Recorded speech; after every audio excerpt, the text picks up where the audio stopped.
Assalamualaikum warahmatullahi wabarakatuh. Welcome back to our channel and those are new, welcome to my channel. अगर आप channel पर नए हैं तो चैनल को सब्सक्राइब ज़रूर करिएगा और अपनी क्लास के अकॉर्डिंग प्लेलिस्ट ज़रूर चेक कर लीजिएगा। हम जो है आज देखने वाले हैं हज़रत सलमान फ़ारसी जो आपका चैप्टर है उर्दू का क्लास 10th का चैप्टर फर्स्ट जो है उसके क्वेश्चन आंसर्स डिस्कस करने वाले हैं। ये चैप्टर मैंने एक्सप्लेनेशन इसीलिए नहीं डाला है क्योंकि ये चैप्टर बहुत इजी है, बहुत सिंपल है और इसमें जितनी भी चीज़ें हैं वो क्वेश्चन आंसर में कवर अप हो रही है। उसमें जो है मैं आपको जो भी थोड़ी बहुत हार्ड चीज़ें होगी वो एक्सप्लेन कर दूंगी, तो इसीलिए इसके एक्सप्लेनेशन की इतनी ज़्यादा ज़रूरत नहीं है। स्टिल अगर आपको इस चैप्टर में कोई भी चीज़ डिफ़िकल्ट लगती है, कोई पार्ट, कोई पैराग्राफ, कोई लाइन, कोई वर्ड डिफ़िकल्ट लगता है, आप नीचे कमेंट करिए, मैं आपको जो है उसका मीनिंग या उसका एक्सप्लेनेशन जो है एक्सप्लेन कर दूंगी। So let's start with this chapter. सबसे पहले आपको जो है शबकी खाका या रवा खाका दिया गया है। इसमें जो है हज़रत सलमान फ़ारसी के मुतालिक डिटेल्स बनी है। उनका पहला नाम महाविया था। ये सारी डिटेल आपको चैप्टर के फर्स्ट पेज के फर्स्ट सेकंड पैराग्राफ्स में मिल जाएगी। दूसरा नाम उनका सलमान फ़ारसी था। वालिद का नाम युज़ख्शान बिन मरसलान था और सुकूनत यानी इनका जो रहने के लिए ये जो है हुरमुज़ से थे। जाए पैदाइश यानी कहाँ पैदा हुए, तो ये हुरमुज़ में पैदा हुए थे। घराना इनका मजूसी ज़मींदारों का था। मजूसी यानी जो आग की पूजा करते हैं। इलाका जियान और नाजिम आला जो है ये मदाइन के थे हज़रत उमर फारूक के दौर में। नाउ नेक्स्ट इज यहाँ से जो क्वेश्चन शुरू होते हैं, कुछ आपको जो है 10-12 क्वेश्चन है या उससे थोड़ा ज़्यादा है। ये क्वेश्चंस जो है आपको पैराग्राफ या पैसेज में से ढूंढ के लिखने वाले क्वेश्चंस होते हैं। इसमें से काफ़ी क्वेश्चन ऐसे हैं जिसको आपको सिर्फ देखकर कॉपी करना है। कुछ क्वेश्चन ऐसे कि आपको जो है अपने अल्फाज में उसको बयान करना है और कुछ जो है ऐसे है कि उसमें आपको पूरा इंसिडेंट बताना है, तो आप उतना बड़ा कॉपी ना करते हुए उसे चाहे तो अपने लफ्ज़ों में भी बयान कर सकते हैं। बट इन शॉर्ट इसमें दिए गए क्वेश्चंस को जो आपको पैसेज में से ढूंढ के लिखना होता है। सबसे पहला जो है रज़ियल्लाह, इस निशान का फ़िक्रा और उसके मानी क्या है। तो ये जो रे और ज़ाद लिखते हैं ये जो है रज़ियल्लाह ताला अन्हा या अनहु का मुखफ़फ़ है और इसके मानी है कि खुदा उनसे राज़ी हो। फिर दूसरा है वालिद के बरहम होने यानी कि नाराज़ होने और हज़रत सलमान को बेड़िया पहनाने का सबब तहरीर कीजिए। सबब यानी वजह। तो ये जो है शुरू में एक वाक़या दिया है कि हज़रत सलमान के वालिद ने किसी काम से उन्हें खेत में जाने के लिए कहा। खेत के रास्ते में एक गिरजाघर था। गिरजाघर यानी चर्च था। हज़रत सलमान खेत की बजाय उस गिरजाघर में चले गए और देर शाम तक वहीं रहे। गिरजाघर की रसूमात और इबादत के तरीके से बहुत मुतासिर हुए और घर लौटकर सारी रुदात अपने वालिद को सुनाई।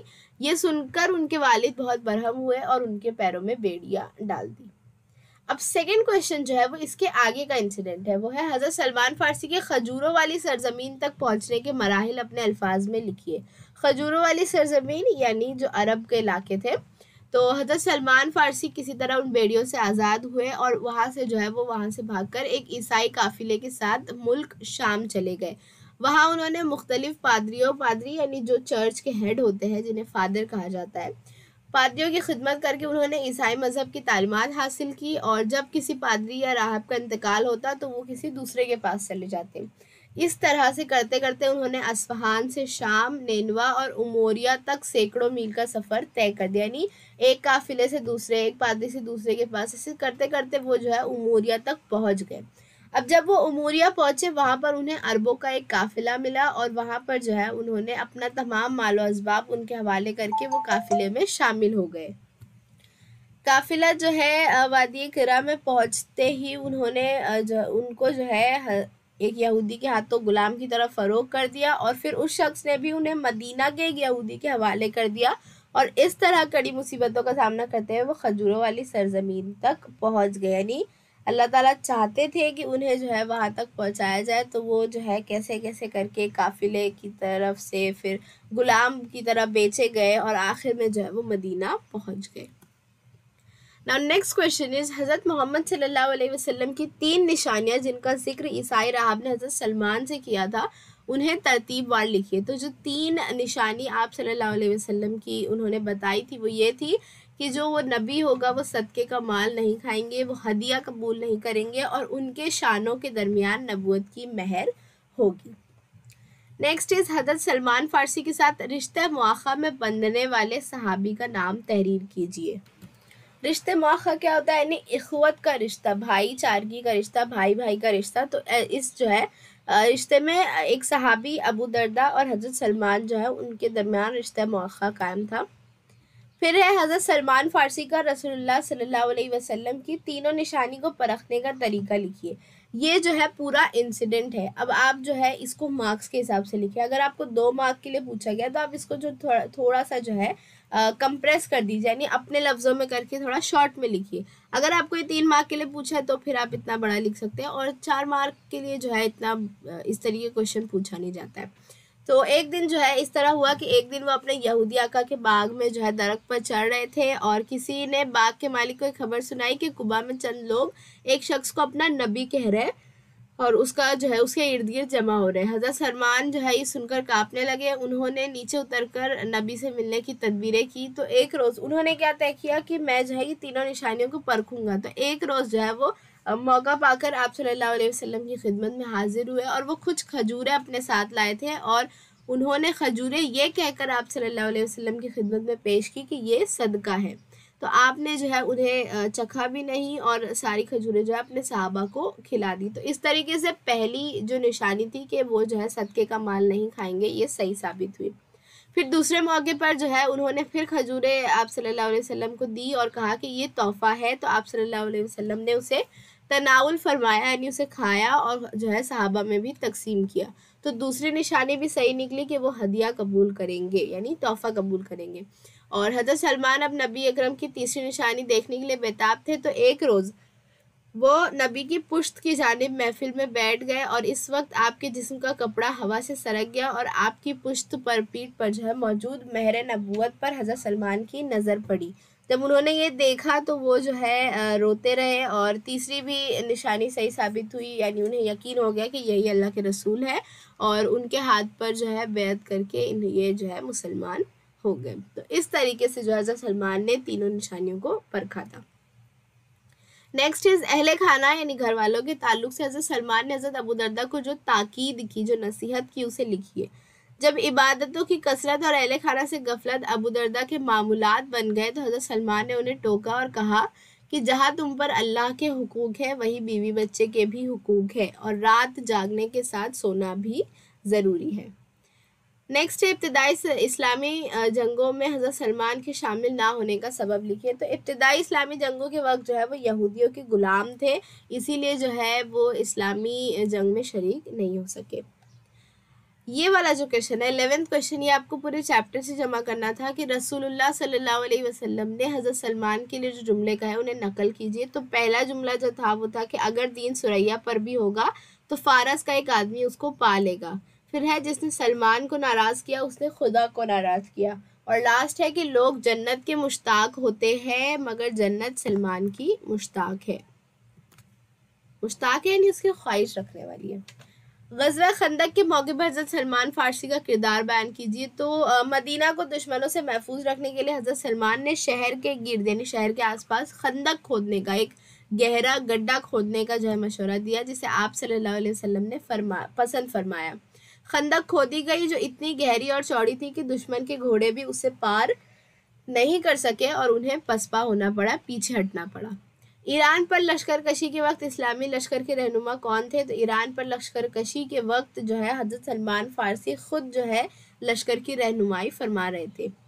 जंग ताइफ में हज़रत सलमान का किरदार तहरीर कीजिए। ताइफ की जंग में उनकी एमा पर मुसलमानों की जानिब से मंजनिक का इस्तेमाल, मंजनिक यानी एक बड़ी मशीन जैसे हुआ करती थी, बिजली पर नहीं चलती थी, उस पर जो है एक तरफ से पत्थर रख कर जो है दूसरी तरफ जोर लगाया जाता था, तो वो पत्थर फेंकती थी। जिस तरह जो है तोप से गोलाबारी होती है उस तरीके से वो जो है पत्थर उससे फेंका जाता था। हज़रत अबू बकर और हज़रत उमर की खिलाफत के दौर में भी हज़रत सलमान ने कई जंगी कारनामे अंजाम दिए। मदाइन के नाज़िम आला की हैसियत से हज़रत सलमान के मामूलात बयान कीजिए। तो जब वो मदाइन के नाज़िम आला थे तब भी जो है वो हज़रत सलमान खजूर के बाग में पेड़ों के साए तले टोकरियाँ और चटाइयाँ बुनते, और अक्सर कर जो है वो इश्क़ रसूल की तड़प में बेचैन रहते। उन्हें लगन थी तो बस कि जो है जन्नत में मैं कैसे हज़रत मोहम्मद सल्लल्लाहु अलैहि वसल्लम से मुलाकात करूँ, आपकी मुसाबहत और आपके दीदार को जो है मैं देख सकूँ या मिल सकूँ उनसे। वफ़ात के वक्त हज़रत सलमान फ़ारसी के रोने की वजह तहरीर कीजिए। तो रोने की वजह उन्होंने ये बताई कि हुज़ूर सल्लल्लाहु अलैहि वसल्लम ने हमसे अहद लिया था कि तुम्हारा साजो सामान यानी तुम्हारी ज़िंदगी का कुल जो असासा है, यानी कुल जो तुम्हारे पास जायदाद माल जो भी चीज़ है, वो एक मुसाफिर के सामान सफ़र से ज़्यादा ना हो। मगर मेरे पास तो इतना ज़्यादा सामान है, मैं अपने महबूब को क्या मुँह दिखाऊँ। हालांकि उस वक्त उनके पास कुल जो सामान था वो बस ये था कि एक बड़ा प्यारा था और एक जो है तसला था। नेक्स्ट यहाँ पर ग्रामर है मुफर्रिद, मुरक्कब और मखलूत जुमले पर। मुफर्रिद जुमला जिसमें एक जो है काम के करने वाला होता है और एक ही काम होता है, एक छोटा सा नॉर्मल सा जुमला जिसमें सिर्फ एक बात बयान की जाए। मुरक्कब जुमला यानी जिसमें दो आज़ाद जुमले यानी दो पुरमानी यानी पूरे जो है मुकम्मल मानी रखने वाले जुमलों को जब एक लफ्ज़ से जोड़ा जाता है तो उसे मुरक्कब जुमला कहते हैं। और मखलूत जुमला यानी ऐसा जुमला जिसमें एक जुमला जो है नामुकम्मल हो और दूसरा मुकम्मल हो, उसे भी एक लफ्ज़ से जोड़ा जाता है, लेकिन इसमें एक जुमला डिपेंडेंट होता है दूसरे पर। तो यहाँ पर जो है पहला जुमला जो है मैं तुम में से ही एक आदमी हूँ, ये मुफर्रद है। और जो बाकी के जुमले जैसे कि तुम देखते हो कि अरब मेरी इज्जत करते हैं, अगर तुम इस्लाम ले आए तो तुम्हारे लिए वही हुकूक होंगे जैसे हमारे लिए है, तुम पर वही अहकाम वाजिब होंगे जो हम पर है। तो ये तो, जो, कि, जब, तब, ये सारे जो अल्फाज है ये मखलूत जुमले के लिए इस्तेमाल होते हैं। तो ये जो है मखलूत जुमला होगा। नेक्स्ट इज अल्फाज के लिए सबक से एक लफ्ज़ तलाश कीजिए। आग को पूजने वालों को मजूसी कहते हैं। ये सारे जो है आपको सबक के बाद जो मानी वाला सेक्शन दिया जाता है उसमें से इसके आंसर्स मिलेंगे। मजूसी आग को पूजने वाले को कहा जाता है। किले की हिफाजत के लिए खोदे जाने वाला गड़ा खंदक कहलाता है। तांबे या पीतल का तश्त जो है उसे तसला कहते हैं। और जिस जंग में आप सल्लल्लाहु अलैहि वसल्लम ने शिरकत की उसे गज़वा कहा जाता है। लास्ट हमारा राइटिंग स्किल सेक्शन है। इसमें आपको एक पैराग्राफ दिया है जो कि आपके चैप्टर का लास्ट पैराग्राफ है और इसका आपको खुलासा लिखना है। अब अगर आपको खुलासा लिखने नहीं आता है तो नीचे जो है आपको डिस्क्रिप्शन बॉक्स में एक लिंक मिल जाएगी जहाँ पर मैंने फुल तरीके से एक्सप्लेन किया है कि खुलासा कैसे लिखा जाता है। खुलासे में सबसे इम्पॉर्टेंट चीज़ होती है टाइटल, यानी आपको एक टाइटल देना जो है कंपलसरी है। तो यहाँ मैंने अपने हिसाब से टाइटल दिया है इश्क़ रसूल, आप जो है चेंज कर सकते हैं। और इसको मैंने इस तरीके से जो है शॉर्ट किया है कि हज़रत उमर फ़ारूक के दौर में ग़ुलामों को हुक्मरान और सुफ़ा के गुरबा को इस्लामी ममालिक का नाज़िम आला बनाया जा रहा था। मदाइन के नाज़िम आला हज़रत सलमान फ़ारसी खजूर के बाग में पेड़ के नीचे टोकरियाँ बुनते और इश्क़ रसूल में बेचैन रहते। उनकी रोज़ाना आमदनी 3 दरहम थी। अतिया या खैरात वो लेते नहीं थे। 3 में से 1 दरहम टोकरी के लिए, 1 दरहम घर खर्च और 1 दरहम खैरात के लिए मुख्तस था, यानी फ़िक्स था। वफ़ात के वक्त वो बहुत अलील थे। इयादत के लिए हज़रत साद बिन वकास आए तो वो रोने लगे कि आप सल्लल्लाहु अलैहि वसल्लम ने हमसे वादा लिया था कि हमारा साजो सामान एक मुसाफिर के सामान से ज़्यादा ना हो। हालांकि उनके पास उस वक्त महज एक बड़ा प्याला और तसला ही था। इस तरीके से मैंने इसे शॉर्ट किया है। आप जो है अपने तरीके से लिख सकते हैं, बस ये कि आपको उसका खुलासा लिखना है, यानी उसकी तमाम जो है इम्पॉर्टेंट चीज़ें उसमें आ जानी चाहिए, बट उसकी लेंथ भी बहुत ज़्यादा नहीं होनी चाहिए। यहाँ पर जो है ये खुलासा था। अब लास्ट चीज़ जो है एक छोटा सा ऑब्जेक्टिव क्वेश्चन है। ये जो है आपको हुरूफ दिए गए हैं और आपको इससे एक बामानी लफ्ज़ बनाना है जिसका मानी होना चाहिए पायदारी या मजबूती। तो पायदारी या मजबूती के लिए लफ्ज़ है इस्तिकामत और इसमें सेकंड ऑप्शन जो है सही होगा। फिर इस्लामी जंग जिसमें आप सल्लल्लाहु अलैहि वसल्लम ने हिस्सा लिया है तो वो है गज़वा और इसमें भी जो है सेकंड ऑप्शन करेक्ट होगा। सो होपफुली आपको ये जो है क्वेश्चन आंसर समझ में आए होंगे। अगर आपके लिए हेल्पफुल था तो वीडियो को लाइक करिएगा एंड अपने क्लासमेट्स एंड फ्रेंड्स के साथ शेयर ज़रूर करिएगा। कमेंट करिए अगर कोई भी डाउट है and thank you very much for watching. Take care, bye bye.